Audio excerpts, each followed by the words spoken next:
আমার দেবরের বন্ধু একদিন আমার দেবরের সাথে আমাদের বাড়িতে আসে। আসার পরে আমাকে দেখছে, দেখার পরে আমার দেবরের বন্ধু, দেবরের তো নজর একটা আছেই আমার প্রতি, দেবরের বন্ধু আমার দেবরে বলে, তাদের সামনে আমি টেবিল সাজাইতে গেছি, টেবিলে খাবার দিছি।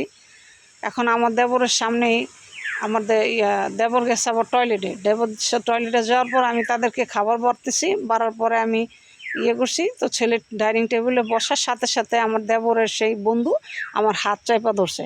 হাত চাইপা ধরে বলতেছে, ভাবি আপনার হাতগুলো এত সুন্দর, আপনি দেখতে এত সুন্দর ভাবি, সত্যি আপনার দেবর যে আপনার দিকে নজর দেয়, এটা যে কী কারণে দেয় এটা আজকে বুঝলাম, আর যদি আপনার না দেখতাম তাহলে বুঝতাম না।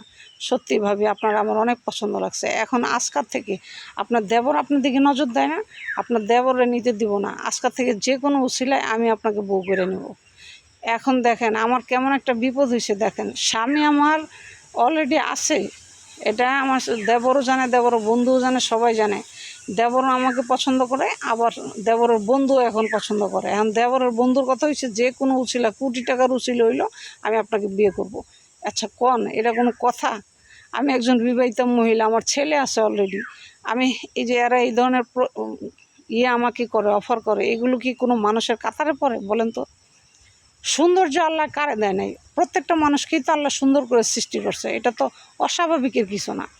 তা সে আমার বন্ধু আমার দেবরের বন্ধু আমার হাত চেপা ধইরা বলতেছে, ভাবি যে কোনো উছিলে আপনাকে আমি হাসিল করবো, যদি কোটি টাকার বিনিময়ে, তারপরও সে আমাকে অফার করে। তারপর আমি ঠাস করে একটা গালে চটকানা মেরে দিছি একদম।